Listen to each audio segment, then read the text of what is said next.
Thomas Ashford had built his empire through precision and control. For 23 years, he had run Ashford Industries with an iron will, making decisions that affected thousands of lives. His corner office on the 42nd floor had witnessed countless interviews, negotiations, and deals that shaped the business world.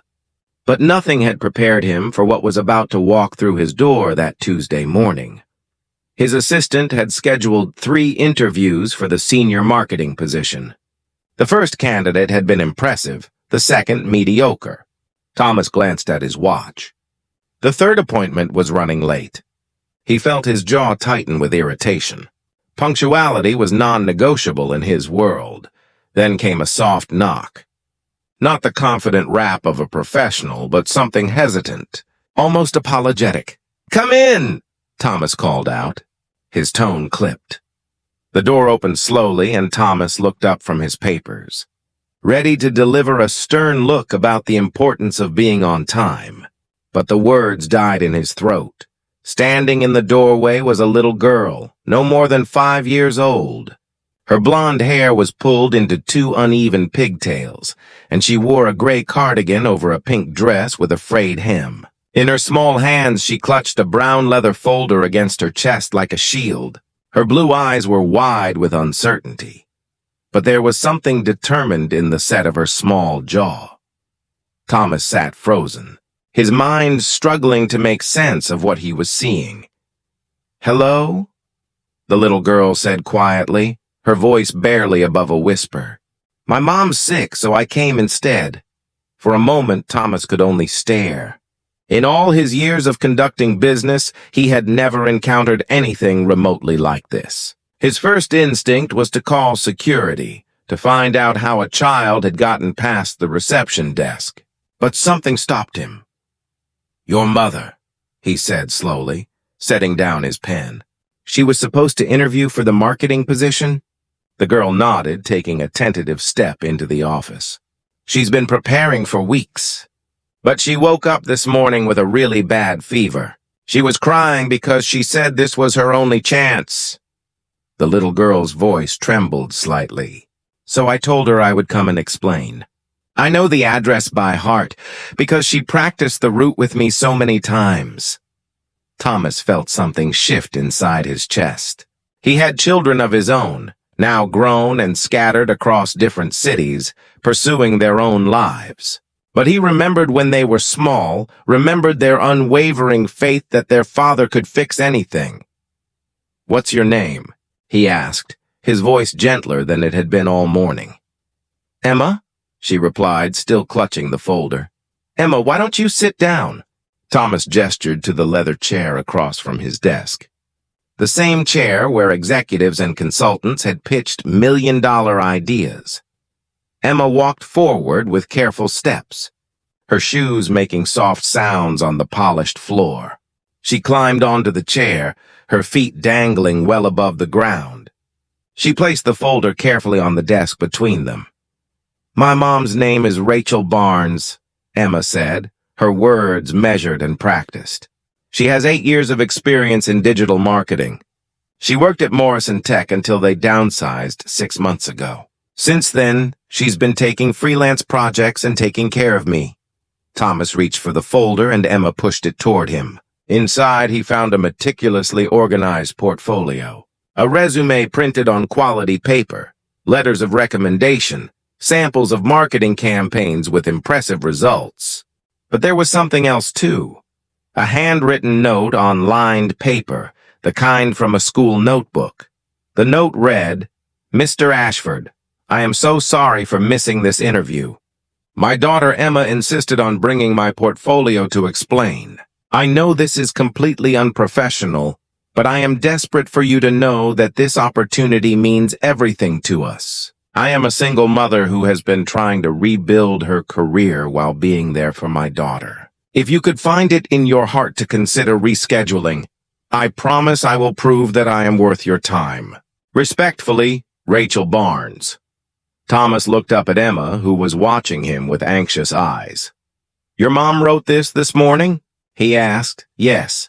She tried to stop me from coming, but I told her I could do it. I take the bus to school by myself sometimes when she has early meetings. Thomas felt a knot form in his throat. You took the bus here alone? Emma nodded. Mom taught me to be careful and smart. She says being small doesn't mean being helpless. For a long moment, Thomas said nothing. He looked at this child who had navigated a city to keep her mother's dream alive. He thought about his own children, and how he had missed so many of their small acts of courage because he had been too busy building his empire. Emma, he said finally, tell me what you know about what your mother does. Emma sat up straighter, and Thomas could see her gathering her courage. She helps companies tell their story in a way that makes people care, Emma said, clearly reciting words she had heard many times. She says that behind every product is a person who needs something, and her job is to build a bridge between what people need and what companies offer. Thomas found himself leaning forward. And what does your mom say about this company? About Ashford Industries? Emma bit her lip, thinking. She says you make things that help hospitals take better care of sick people. She says that's important because when I was little I was really sick, and the doctors used machines that had your company's name on them. She wants to work somewhere that matters. Thomas felt his carefully constructed walls beginning to crumble.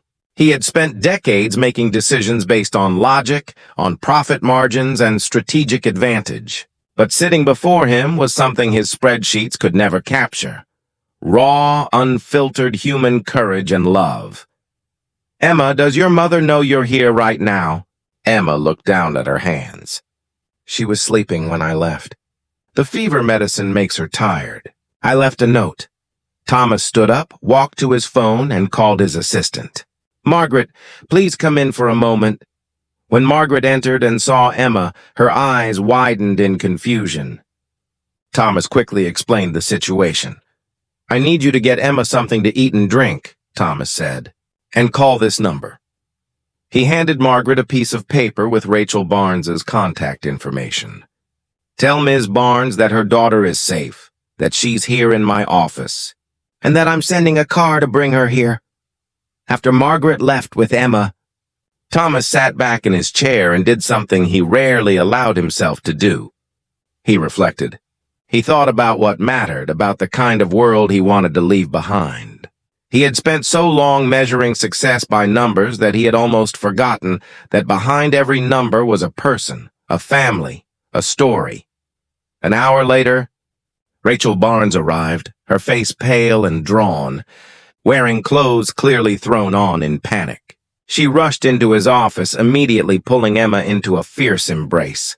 I am so sorry, Rachel said, tears streaming down her face. This is inexcusable. I understand if you never want to. Thomas held up his hand. Ms. Barnes, please sit down. Rachel sat, keeping Emma close to her side. Your daughter, Thomas began, is remarkable. She navigated across the city alone to protect your opportunity. She articulated your professional value with clarity and passion. She demonstrated courage that most adults don't possess. Rachel's tears fell harder. She shouldn't have had to. I should have been here. Life happens, Ms. Barnes. Illness happens. The question isn't whether we face obstacles, but how we respond when they appear. Thomas opened her portfolio again. Your work is impressive. Your recommendations are glowing.